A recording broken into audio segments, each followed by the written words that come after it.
sites are no problem. For example, I have a publishing house. I help authors to publish their books on Amazon, and I hire also Indian people as illustrator, as SEO, as virtual assistant, and marketing research, a lot of skills. So everyone who has here know how to write code, programming, application for cell phones, many others, try to offer it to the world. You are so huge country, you have so many talented people. Use it. You can spread your skills all over the world. Another thing that many Israelis doing in commercial, we are selling products. Maybe our products, maybe third-party products through eBay, through Amazon. You can do it. It's like dropshipping. I not explain now the technique, but try to think different. Try to think big. Even though you are sitting in a village, small village in India, the technology, the internet gives you opportunities. Just use it.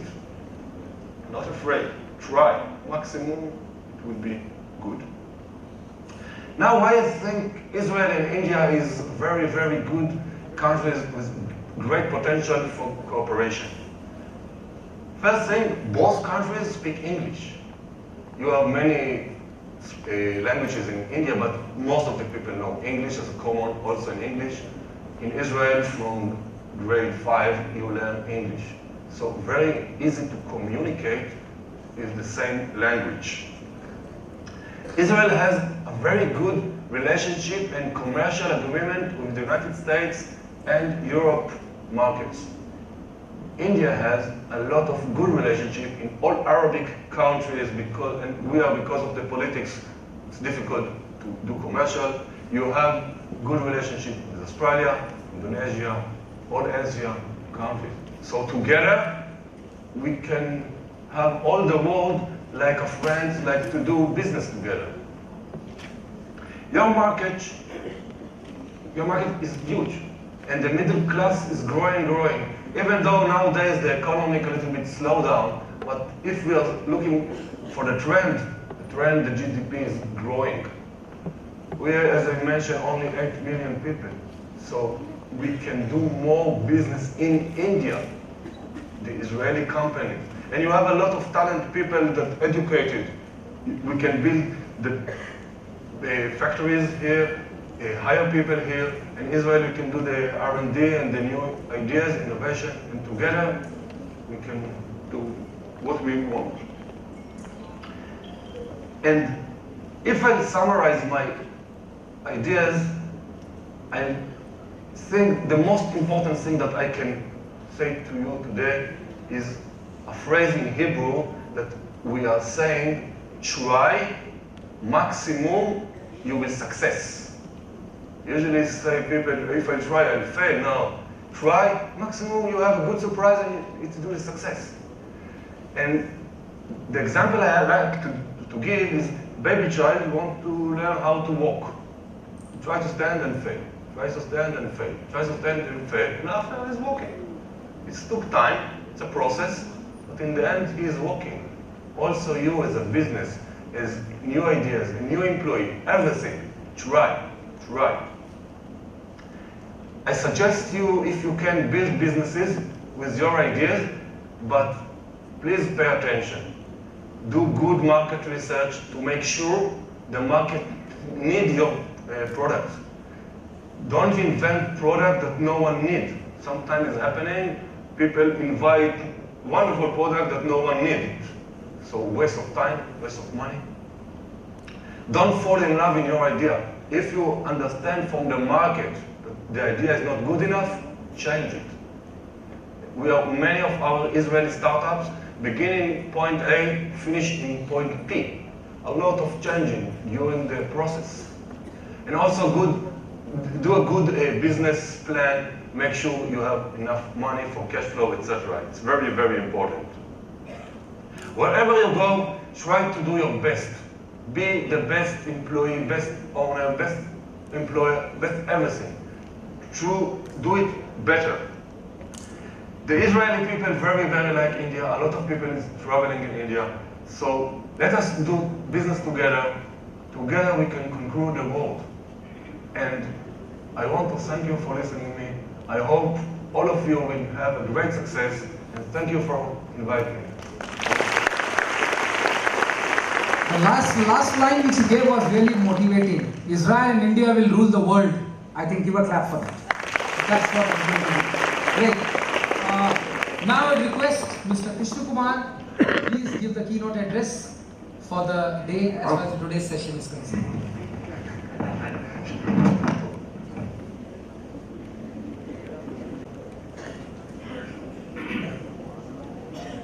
Your Excellency, Mr. Chuck Menahem Kanafi, your distinguished Pro Vice Chancellor, Mr. Shiva Pullaya, Director Sri Ram Prasad, your very dynamic dean, Mr. Sharad Kumar, Mr. Amit, Eshet, Sanjay Sahai, my very able colleague and probably the principal organizer of this event, Sri Asif Iqbal, Sri Subhash Gopinath, other esteemed dignitaries, Mr. Dr. Murthy, who is sitting among the audience, my very dear student friends, ladies and gentlemen. I am genuinely happy to be among the students and faculty of the GITAM University this morning, as I really feel an extremely pleasant and invigorating ambience. I've been to many campuses, but I feel in you an aspirational group who are disciplined, goal-oriented, and are determined to do best for yourself and your country. I congratulate at the outset the university and its leadership for organizing this CEO Conclave with Israeli participation, and on this very auspicious day of the Jewish New Year. Let me wish my Israeli friends here a very hearty shalom.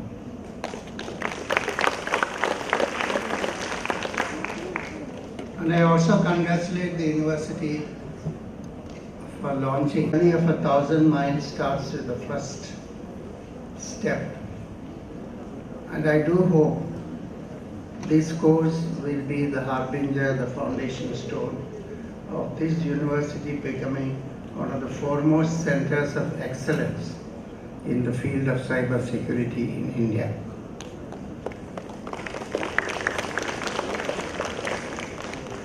Israel is one country which can contribute predominantly to India's own national development. Israeli presence in India has been there for thousands of years. It is recorded that there were several Jewish settlements in several parts of India in the distant past. I had served once as district collector of Cochin, and Cochin had an ancient Jewish settlement and one of the most celebrated synagogues in the world. Now the Cochin Israeli Jews have all migrated to Tel Aviv, Israel, and are playing a very distinguished role in that nation's development. As my colleague Asif mentioned, he and I have the privilege of leading an industry and defense delegation to Israel a couple of months ago. to their cyber tech exhibition, which is one of the major such events in the world. And we had the opportunity of interacting with the cutting edge technology giants of Israel, as well as the key players of Israel's military and cyber apparatus. In fact, we are taking a delegation of academics and industrialists from India towards the end of January in the coming year for their international conference. And in the process, we have established, Asif and I have established excellent rapport with the powers that be in Israel. And we are in the process of starting an Indo-Israeli bridge platform company, which will be a one-stop center of interaction between India and Israel, as also a facilitation center for Israeli and Indian businessmen for technology exchange, forming of joint ventures, etc. So I would like to say that Asif and I, along with our colleagues who have already placed ourselves at the center of this Israeli-Indian interchange, will be very happy to help the GITAM University and its students to get into the world of this burgeoning relationship between Israel and India, which is going to translate into multi-billion-dollar industries in the coming future.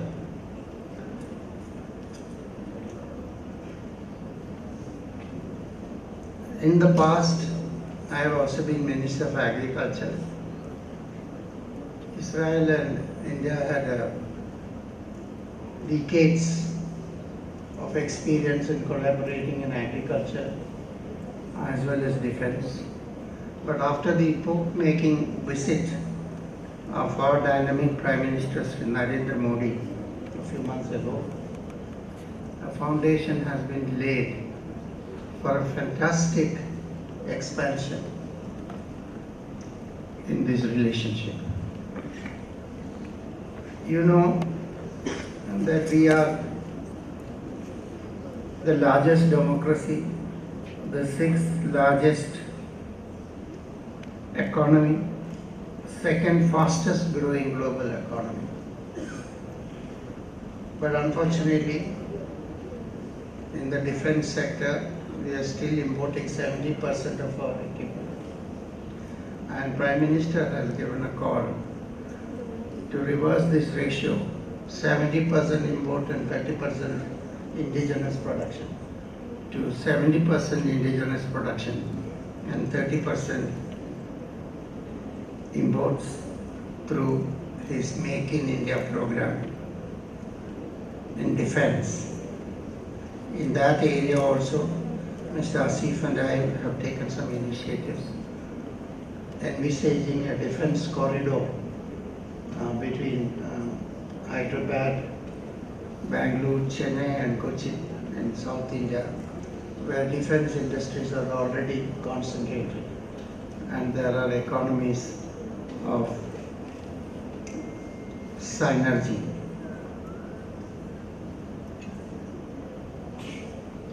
Coming to the cyberspace, you know that India's IT infrastructure and operations have reached almost the first place in the world. The internet users are going to reach some 800 million by 2020. And this has also created big vulnerability in the IT space, because of cybercrime. Cyber warfare has turned to be one of the most serious threats to India's security.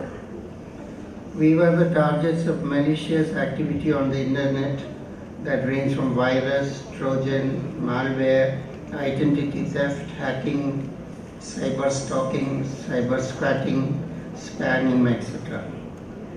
These have increased manifold in the recent past, and they have increased in sophistication and anonymity.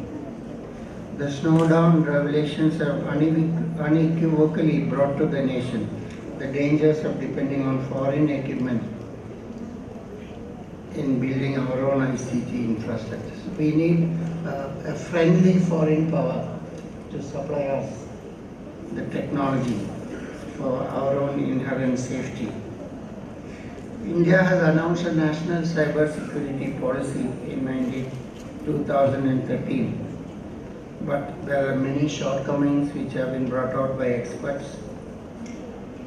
We require constant training and orientation of people, processes to meet compliance with the best practices in this world. We need to organize a specialized technical force to continuously monitor our vulnerabilities to counter foreign cyber surveillance.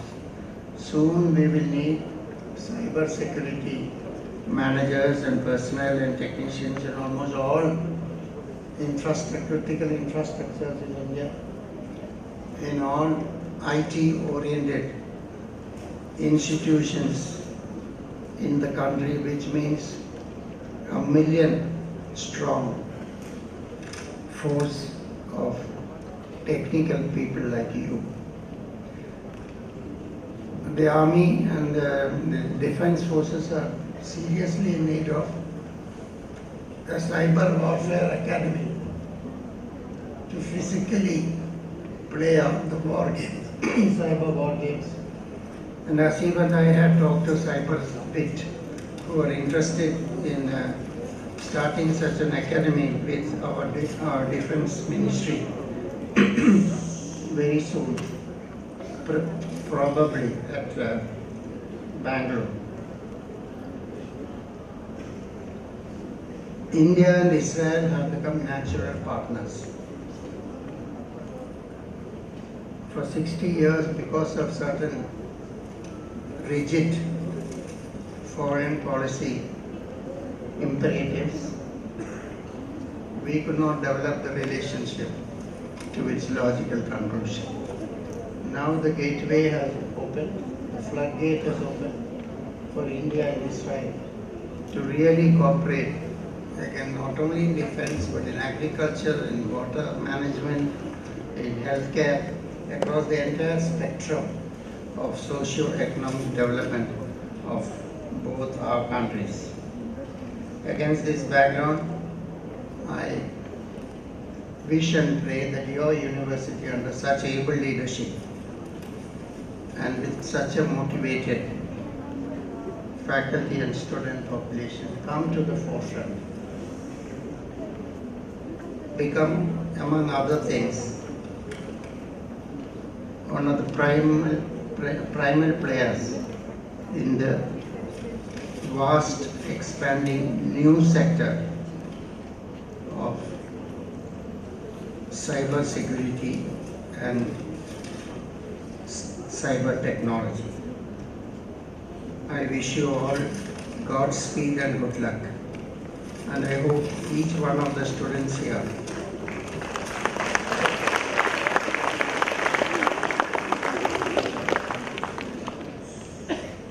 the fundamentals of life have never changed.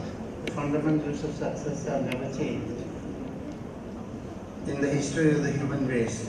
As my Israeli friend was talking, I was listening. Your time, Goethe, the great German poet said, Goethe said, time is my estate. Time is all I have. Everybody is going to the same amount of time. And how do you utilize your time?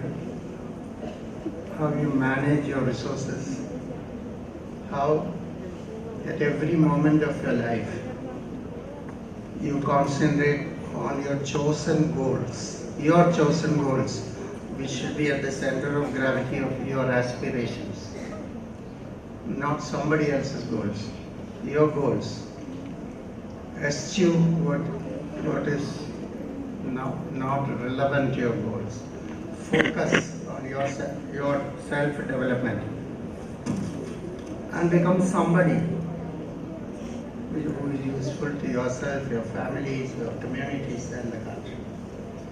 It need not be cyber security, it could be sports or music. So anybody who utilizes the God-given gifts for the very best for others and for the human race, overcome all the obstacles and gives more than he takes to the community. He is a nation builder, and I want all of you to become such nation builders. Thank you, Jai Hind. We will be just releasing a souvenir and then go for a tea break for just 15 minutes. But please come back because there is a huge surprise waiting for all of you. We are going to announce an event which I cannot tell now because the students have told me not to unfold. That's a secret, and that is going to be an international event. They have gone global. So that event will be unfolded only at 12 o'clock, not before that. So come back and let me tell you, when you see the video, your adrenaline push will be so great. For my corporate friends also, they would like to connect with GITAM, and GITAM will go global with that event. So that event you have to see at 12 o'clock. Okay? Great. Now we will release a souvenir. We will release a souvenir in the Indo-Israel friendship relationship of 25 years. And that souvenir, I would request my Pro VC to please come to the stage and join us for the souvenir release. And it is a grand occasion because GITAM University has been the chosen university to release this souvenir by the Israeli government, which is something amazing. So we had worked on that and Asif has made it happen. So kindly that souvenir will be released. So please enjoy the event. Please.